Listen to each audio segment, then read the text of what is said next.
નમસ્કાર મિત્રો, આપ સર્વેનું મારી યુટ્યુબ ચેનલ એસકે સ્ટડી ટોકની અંદર હાર્દિક સ્વાગત છે. મિત્રો, લેક્ચર નંબર 38 રાષ્ટ્રીય શિક્ષણ નીતિ ભાગ નંબર 9. આગળના લેક્ચર તમે ના જોયા હોય રાષ્ટ્રીય શિક્ષણ નીતિના તો એ પહેલા કવર કરજો, પછી આ જે છે જોજો, જેથી તમારે જે આખો ટોપિક છે એ કમ્પ્લીટ ક્લિયર થાય. મિત્રો, વિડીયોમાં આગળ વધીએ એની પહેલા તમે ચેનલને સબસ્ક્રાઇબ ના કરી તો ચેનલને સબસ્ક્રાઇબ કરજો, વિડીયોને લાઇક કરજો અને તમારા બીજા મિત્રો કે જે ટેટની તૈયારી કરતા હોય એના સુધી વિડીયોની લિંક શેર કરજો. તમારા બીએડના ગ્રુપ છે, ડીએલએડના ગ્રુપ છે, તો એની અંદર વિડીયો શેર કરજો, જેથી તમામ મિત્રો આપણા જે લેક્ચર સિરીઝ છે, ફ્રી લેક્ચર સિરીઝ છે, એનો લાભ લઈ શકે. મિત્રો, આપણે આગળના લેક્ચરની અંદર પ્રકરણ નંબર 11 સુધીનો અભ્યાસ કરી ચૂક્યા છીએ, ન્યૂ એજ્યુકેશન પોલિસી. પ્રકરણ નંબર 12. હવે મિત્રો, જે પ્રકરણ છે એ બધા બહુ કઈ એટલા બધા ઇમ્પોર્ટન્ટ નથી. શાળા શિક્ષણ લેવલનો જે વિભાગ હતો એ જ ઇમ્પોર્ટન્ટ હતો. આ પ્રકરણ ઇમ્પોર્ટન્ટ નથી, પણ કદાચ જો પેપરનું લેવલ ટફ કરવું હોય તો પરીક્ષામાં પ્રશ્નો આવી શકે છે. તો ખાસ આમાં જે પરીક્ષાલક્ષી ભલામણો છે એ ખાસ મેં અહીંયા નોટ્સ બનાવેલી છે. તો આટલું જ તમારે વાંચવાનું રહેશે, બીજું કાંઈ પણ તમારે ન્યૂ એજ્યુકેશન પોલિસી માટે વાંચવાનું રહેશે નહીં. તો ચલો જોઈએ પ્રકરણ નંબર 12, શ્રેષ્ઠતમ અધ્યયન વાતાવરણ અને વિદ્યાર્થીઓ માટે સહાયતા. ટૂંકમાં અહીંયા ઉચ્ચ શિક્ષણના જે વિદ્યાર્થીઓ છે એને એક એવું વાતાવરણ પૂરું પાડવું કે જેથી કરીને વિદ્યાર્થીઓને ક્વોલિટી એજ્યુકેશન મળી રહે. અને બીજી વસ્તુ, વિદ્યાર્થીઓ માટે સહાયતા, એ પછી શિક્ષણ આપવામાં સહાયતા હોય, પછી એમને આર્થિક રીતે, તમને ખ્યાલ છે કે જે આર્થિક રીતે પછાત જે વિદ્યાર્થીઓ હોય છે એમને થોડી ઘણી શિષ્યવૃત્તિ રૂપે જે થોડુંક ફંડ આપવામાં આવે તો એમને ભણવામાં સહાયતા બની શકે. તો આ બધી બાબતો જે ઉચ્ચ શિક્ષણ લેવલે છે એ આ પ્રકરણની અંદર ચર્ચા કરવામાં આવેલી છે. જુઓ શું શું છે. આ ઉપરાંત સર્જનાત્મકતાને પ્રોત્સાહન આપવામાં આવશે. ટૂંકમાં જે વિદ્યાર્થીઓ સર્જનશીલ છે, ક્રિએટિવિટી છે, એમનામાં ક્રિએટિવિટી છે તો એ ગમે એમ કરીને ગોતીને એનો એ ઉપયોગ કરી શકે, એના આધારે ભવિષ્યમાં રોજગાર મેળવી શકે. તો એ જે ક્રિએટિવિટી છે, ક્રિએટિવિટી દેશ માટે પણ, સંશોધન માટે પણ ઉપયોગી થઈ શકે. તો ખાસ એને પ્રોત્સાહન અપાશે. બીજું, પસંદગી આધારિત ક્રેડિટ પદ્ધતિ, ઇંગ્લિશમાં કહે તો CBCS એટલે કે ચોઇસ બેઝડ ક્રેડિટ સિસ્ટમ. પરીક્ષામાં ફૂલ ફોર્મ પૂછાય તો ખાસ CBCS નું ફૂલ ફોર્મ શું થશે? Choice based credit system. તો જે આ પસંદગી આધારિત જે ક્રેડિટ સિસ્ટમ છે એને વધુ લવચીક અને નવીન બનાવવા તેને ફરીથી સુધારવામાં આવશે. ખાસ આ ચોઇસ બેઝ ક્રેડિટ સિસ્ટમ શું છે મિત્રો? જે પસંદગી આપવાની બાબત છે. તમને ખ્યાલ છે અગાઉ આપણે શાળા લેવલમાં આપણે અભ્યાસ કર્યા હતા કે જે સ્ટ્રીમ છે, જે પ્રવાહો છે એ રદ થઈ જશે. સ્ટુડન્ટને ચોઇસ આપવામાં આવશે, લવચિકતા રહેશે, આઝાદી રહેશે કે કોઈ પણ પ્રવાહનો વિષય કોઈ પણ વિદ્યાર્થી છે એ લઈ શકશે. એક વિષય આર્ટ્સ પ્રવાહનો હોય, એક વિષય કોમર્સ પ્રવાહનો હોય, એક વિષય સાયન્સ પ્રવાહનો હોય. ત્રણ વિષય ભણી શકે છે. તમને ખ્યાલ છે અત્યારે પ્રવાહો છે તો નથી ભણી શકતા સાયન્સનો વિદ્યાર્થી, સાયન્સના સબ્જેક્ટ જ ભણી શકે છે. તો આ વસ્તુ છે એ બાબત જે અહીંયા કહેવામાં આવી છે. આગળ જોઈએ, ઉચ્ચ શિક્ષણની સંસ્થાઓ માનાંક આધારિત ગ્રેડિંગ પદ્ધતિ તરફ આગળ વધશે. તો અહીંયા એમ કહેવામાં આવ્યું છે, તમને ખ્યાલ છે કે ઉચ્ચ શિક્ષણ સંસ્થાઓમાં અમુક જગ્યાએ ગ્રેડિંગ સિસ્ટમ આપવામાં આવે છે, અમુક જગ્યાએ ટકાવારી આપવામાં આવે છે. ઉદાહરણ તરીકે આપણે ગુજરાત યુનિવર્સિટી છે તો ત્યાં તમને માર્ક આપવામાં આવતા હોય છે, કુલ ગોલ્ડ મેડલ ગુણ, પરીક્ષામાં પેપરમાં એટલા માર્ક. પણ અહીંયા એમ કહેવામાં આવ્યું છે ગ્રેડિંગ પદ્ધતિ તરફ આગળ વધવાની વાત. તો ખાસ પરીક્ષામાં યાદ રાખજો કે ઉચ્ચ શિક્ષણ સંસ્થાઓને જે માનાંક નક્કી કરવામાં આવ્યો એ મુજબ ગ્રેડિંગ પદ્ધતિ તરફ આગળ વધવાની વાત જે છે એ ન્યૂ એજ્યુકેશન પોલિસીની અંદર કરવામાં આવેલી છે. આગળ જોઈએ, દરેક ઉચ્ચ શિક્ષણ સંસ્થાઓમાં વિદેશી વિદ્યાર્થીઓની મેજબાની માટે આંતરરાષ્ટ્રીય વિદ્યાર્થીઓ માટેની કચેરી સ્થાપવામાં આવશે. ચોક્કસથી ગુજરાતી નહીં પણ સમગ્ર ભારતની અંદર જે મોટી મોટી સંસ્થાઓ છે એમાં ફોરેનમાંથી જો વિદ્યાર્થીઓ અભ્યાસ માટે આવે છે તો ચોક્કસથી દેશને ફાયદો થવાનો છે. તો એના માટે વધુમાં વધુ વિદ્યાર્થીઓ આકર્ષાય અને વધુમાં વધુ વિદ્યાર્થીઓ ફોરેન વિદ્યાર્થીઓ અભ્યાસ માટે આવે તો એના માટે આંતરરાષ્ટ્રીય વિદ્યાર્થીઓ માટે કચેરી પણ સ્થાપવામાં આવશે. આગળ જોઈએ, ભારતીય સંસ્થાઓ અને વૈશ્વિક સંસ્થાઓ વચ્ચેના સંશોધન, સહયોગ અને વિદ્યાર્થી વિનિમયને વિશેષ પ્રયત્નો દ્વારા પ્રોત્સાહિત કરાશે.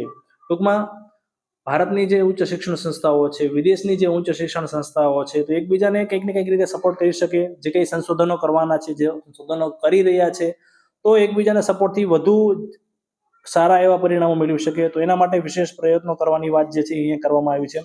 આ ઉપરાંત વિદેશી વિશ્વવિદ્યાલયોમાં હસ્તગત કરેલ ક્રેડિટ અહીંયા માન્ય રહેશે. જુઓ, આપણે આગળના લેક્ચરની અંદર વાત કરી હતી ABC એટલે કે એકેડેમિક બેંક ઓફ ક્રેડિટ. તો જે વિદ્યાર્થીઓ ક્રેડિટ જમા થાય છે જે ડિજિટલ સ્વરૂપે ABC ની અંદર એટલે કે એકેડેમિક બેંક ઓફ ક્રેડિટમાં જમા થાય છે, તો વિદેશી વિશ્વવિદ્યાલયોમાં વિદ્યાર્થીઓ જે ક્રેડિટ છે તો એ અહીંયા પણ માન્ય રાખવામાં આવશે.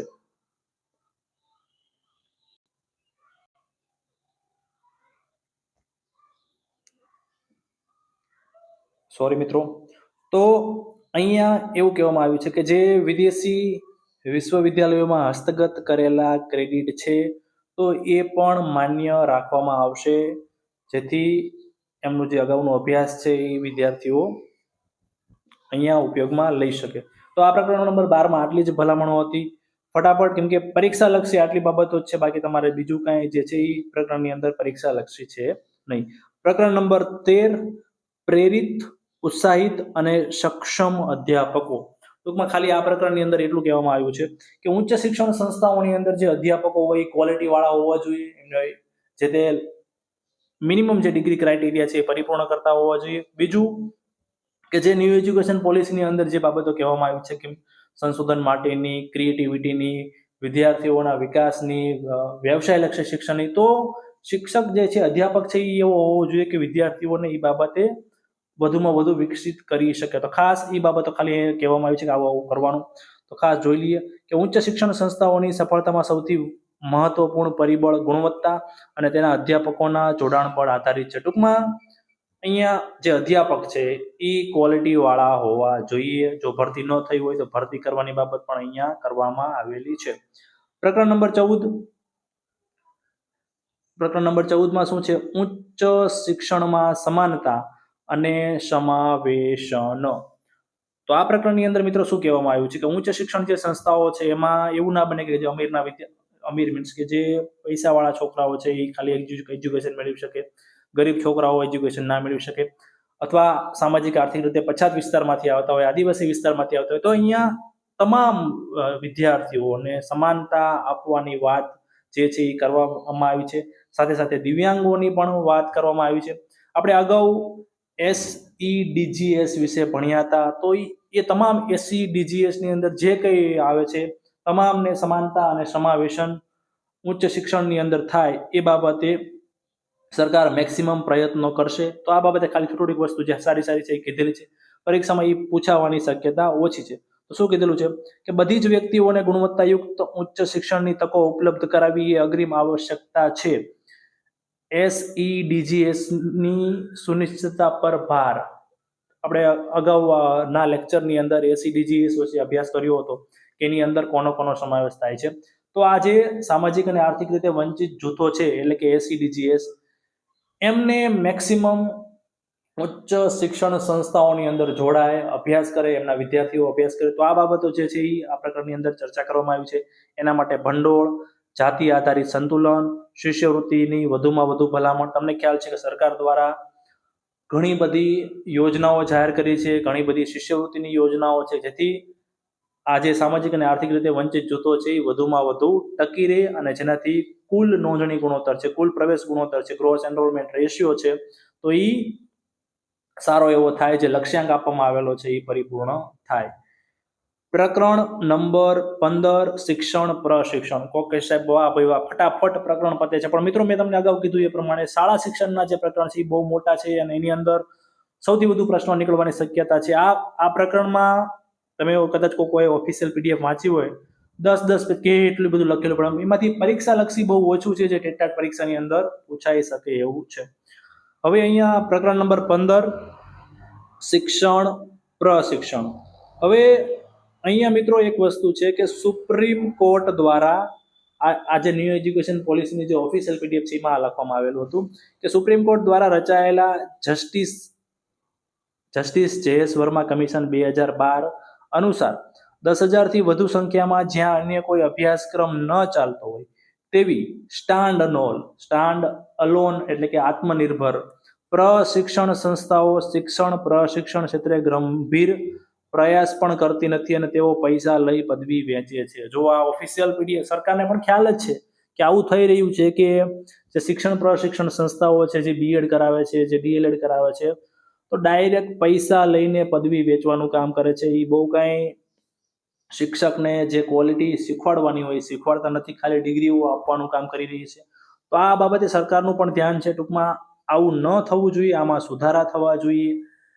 ખાસ જે આ વૃત્તિ છે એટલા માટે જ સરકારે કીધું છે કે ટેટના માર્કના આધારે જ ફક્ત ભરતી કરો. તમે જે આવા ઉમેદવારો છે કે જે ડાયરેક્ટ પૈસા લઈને ડિગ્રી લઈ લે છે, કોઈ દિવસ BEd કરવા નથી જતા, તો તમને ખ્યાલ છે કે 9, 10 અને 11, 12માં જે આના કારણે જ આજે ચેન્જ આવેલો છે.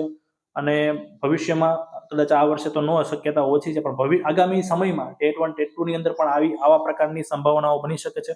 અથવા એવું બની શકે છે કે જે MCQ લક્ષી પરીક્ષા છે એ MCQ લક્ષી પરીક્ષા જ રહે, પણ ફક્ત ને ફક્ત ટેટ 1 ટેટ 2 ના માર્કના આધાર પરથી થાય. ટૂંકમાં આ પ્રકારની ભલામણ ન્યૂ એજ્યુકેશન પોલિસી 2020 ની અંદર કરવામાં આવેલી છે.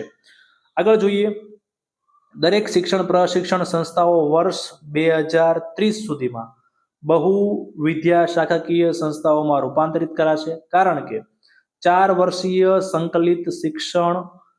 સંકલિત શિક્ષક પ્રશિક્ષણ કાર્યક્રમો આપવા પડશે. ટૂંકમાં એક લક્ષ્યાંક યાદ રાખજો, કયા વર્ષ સુધીમાં? 2030 સુધીમાં જે શિક્ષણ પ્રશિક્ષણ આપતી સંસ્થાઓ છે એ બહુ વિદ્યા શાખાકીય સંસ્થાઓમાં રૂપાંતરિત થશે. આપણે અગાઉના લેક્ચરમાં પણ આ જ ટાર્ગેટ વિશે ચર્ચા કરી હતી.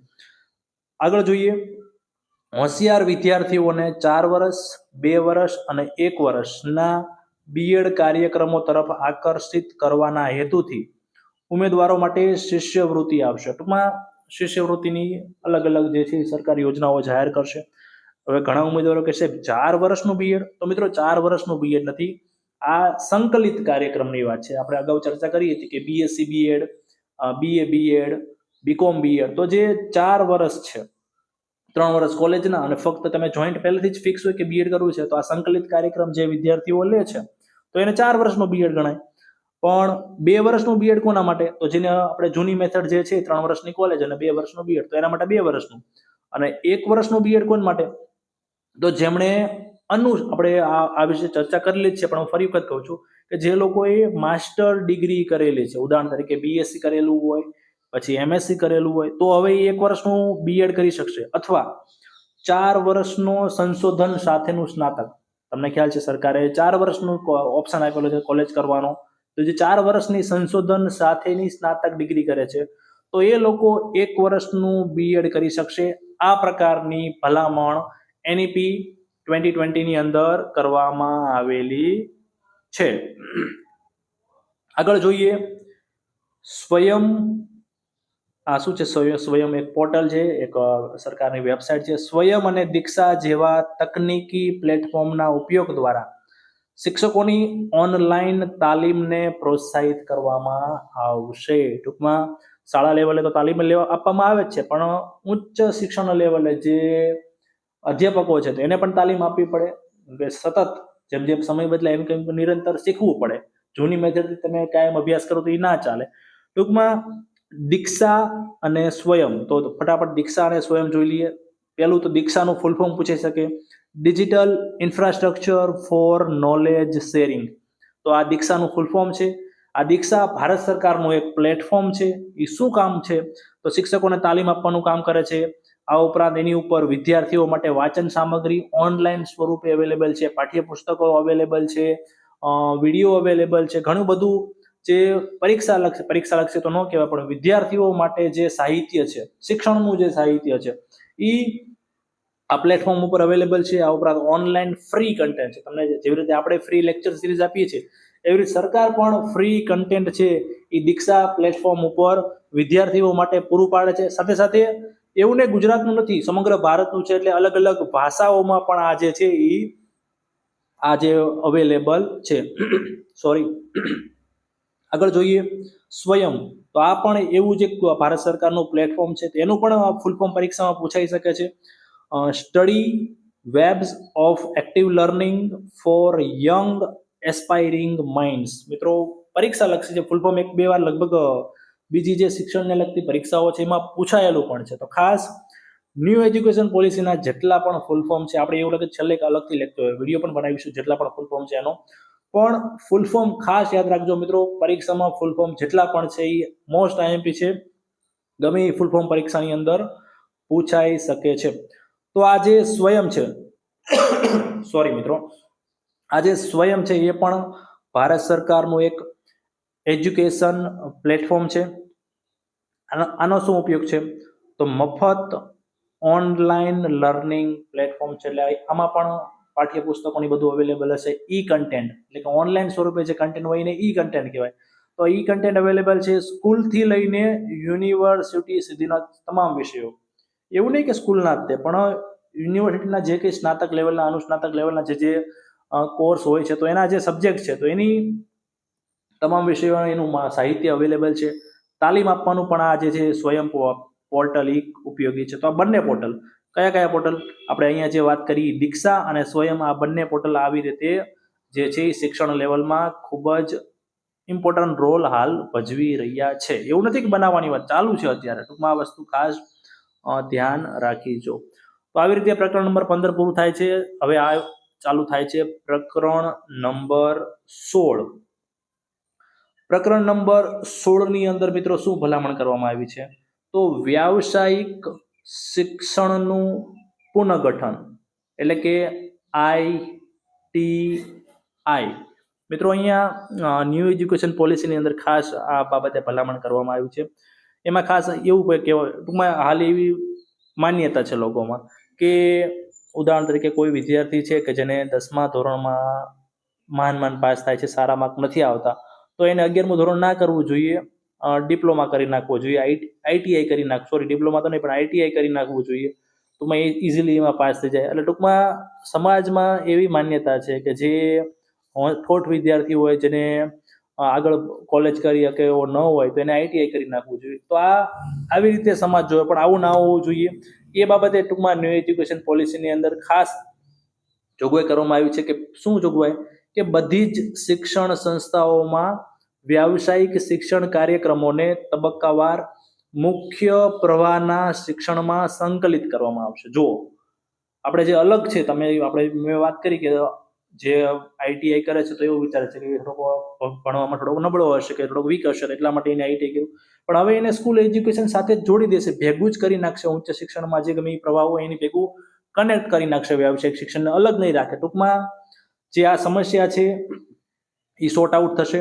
બીજું, હવે પછીના દાયકાઓમાં તમામ માધ્યમિક શાળાઓમાં વ્યાવસાયિક શિક્ષણ તબક્કાવાર રીતે શૈક્ષણિક તકોના સ્વરૂપમાં સંકલિત થશે. જો માધ્યમિક શાળાઓ 9 થી 12 ની અંદર પણ આ વ્યાવસાયિક શિક્ષણ જોડી જ દેવાનું છે. જે ITI ની અંદર જે ભણાવવામાં આવતું હોય છે, ટૂંકમાં ITI ની પણ વ્યવસાયને લગતું જે વ્યવસાય શું ભવિષ્યમાં વિદ્યાર્થી પોતાની રોજગારી મેળવી શકે, વ્યવસાય કરી શકે, તો એનું શિક્ષણ જે છે એ શાળાઓની અંદર પહેલેથી જ આપશો તો વિદ્યાર્થીઓ ભવિષ્યમાં કંઈક એ બાબતે કંઈક કરી શકશે.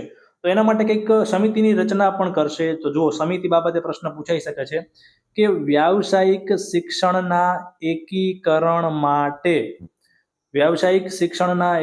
માટે MHRD એક રાષ્ટ્રીય સમિતિની રચના કરશે. આ સમિતિનું નામ શું હશે? ખાસ યાદ રાખજો, NCIVE નું મિત્રો ફૂલ ફોર્મ ખાસ યાદ રાખજો, national committee four integration of vocational education. આ સમિતિ શેના માટે હશે? તો વ્યાવસાયિક શિક્ષણના એકીકરણ માટે. જે અલગ રીતે કાર્ય કરે છે ITI, તો એને શિક્ષણના પ્રવાહો સાથે જોડવા માટે આ સમિતિ એક કામ કરશે ભવિષ્યમાં. અને કદાચ મને હાલ નથી ખબર કે ચાલુ કરી દીધી, પણ આ ન્યૂ એજ્યુકેશન પોલિસીની અંદર આ સમિતિ વિશે ભલામણ છે. ફૂલ ફોર્મ ખાસ યાદ રાખજો, national committee four integration of vocational education. આગળ જોઈએ, દરેક વ્યાવસાયિક વિદ્યાશાખા અને વ્યવસાયો માટે રાષ્ટ્રીય કૌશલ્ય લાયકાત માળખું વધુ વિગતવાર રહેશે. ટૂંકમાં એક એવું માળખું સરકાર બનાવશે કે જે આ વ્યવસાયલક્ષી શિક્ષણ આપવાનું છે, તો એમાં કયા કયા કૌશલ્યો હસ્તગત કરવાના છે, શું શું શીખવાડવાનું છે, તો એના માટે માળખું હશે. કયું માળખું હશે, એનું નામ શું હશે, તો NSQF ઇંગ્લિશમાં national skills qualification framework. Full form ખ્યાલ યાદ રાખજો. આ શું છે, રાષ્ટ્રીય કૌશલ્ય લાયકાત માળખું. શેના માટે, તો વ્યાવસાયિક શિક્ષણને લગતું છે. તો આટલી જ ભલામણો પ્રકરણ નંબર 16 ની અંદર હતી. ભલામણો તો મિત્રો ઘણા કે સાહેબ આટલી જ હતી, ના, પણ ભલામણો તો ઘણી બધી હતી, પણ પરીક્ષા લક્ષી જે છે, પરીક્ષામાં પૂછાઈ શકે એવી ભલામણો છે એ આટલી જ હતી. પ્રકરણ નંબર 17, નવા રાષ્ટ્રીય સંશોધન દ્વારા દરેક ક્ષેત્રમાં ગુણવત્તાયુક્ત શૈક્ષણિક સંશોધનને ઉત્પ્રેરણા. ટૂંકમાં અહીંયા સંશોધનને વધુમાં વધુ વેગવંતું બનાવવા માટેની વાત છે એ પ્રકરણ નંબર 17 ની અંદર કરવામાં આવી છે. શું કરવામાં આવ્યું છે, પહેલા જોઈએ. એક રાષ્ટ્રીય સંશોધન પ્રતિષ્ઠાન એટલે કે નેશનલ રિસર્ચ ફાઉન્ડેશન NRF ની સ્થાપના કરાશે. ખાસ યાદ રાખજો, NRF શું છે, તો એ સંશોધનને લગતું એક જે ફાઉન્ડેશન હશે કે જે ક્વોલિટી વાળું સંશોધન ભારતની અંદર થાય, સંશોધન બાબતે વિકાસ થાય, એ બાબતે કામ કરશે. શું, NRF national research foundation. NRF નો મુખ્ય હેતુ વિશ્વવિદ્યાલયના માધ્યમ થકી સંશોધનની સંસ્કૃતિને દ્રઢ બનાવી શકાશે. ટૂંકમાં જે સંશોધન થાય છે એને દ્રઢ બનાવવાની બાબત આની અંદર કરવામાં આવી છે. NRF વિવિધ વિદ્યાશાખાઓમાં સંશોધન માટે અનુદાન પણ પૂરું પાડશે. જો સંશોધન માટે અમુક સંશોધન મોંઘા હોય, પૈસા પણ જરૂર પડે, તો એના માટે જે ગ્રાન્ટ છે એ પણ જે છે એ આ NRF છે એ પૂરી પાડશે. તમને ખ્યાલ છે, એના આપણે હમણાં જ ચર્ચા કરી કે જે સ્નાતક છે એ ઓપ્શન 4 વર્ષનો ઓપ્શન આપવામાં આવેલો છે. સ્નાતક મીન્સ કે જે કોલેજ છે એ 4 વર્ષની કરવામાં આવી છે, અને જે ચોથું વર્ષ છે એ સંશોધન માટેનું છે. તો આ બધી બાબત જે છે એ NRF એટલે કે નેશનલ રિસર્ચ ફાઉન્ડેશનની અંદર આવશે. તો મિત્રો આ લેક્ચરની અંદર આટલું જ. વિડીયો ગમ્યો હોય તો વિડીયોને લાઇક કરજો, બીજા મિત્રો સુધી શેર કરજો. ચેનલને સબસ્ક્રાઇબ ના કરી હોય તો ચેનલને સબસ્ક્રાઇબ કરી દેજો. ખાસ ટેલિગ્રામ ચેનલમાં જોડાઈ જજો, કારણ કે ટેલિગ્રામ ચેનલમાં આપણે ભરતી અને બીજી જે કંઈ અપડેટ હોય છે એ અપડેટ મૂકતા હોઈએ છીએ. અત્યાર સુધીમાં 2800+ લોકો જોડાઈ ગયા છે. તમે હજુ ના જોડાણા હોય તો ટેલિગ્રામ ચેનલમાં જોડાઈ જજો. ટેલિગ્રામ ચેનલની લિંક વિડીયોના ડિસ્ક્રિપ્શન બોક્સની અંદર મળી જશે. ધન્યવાદ.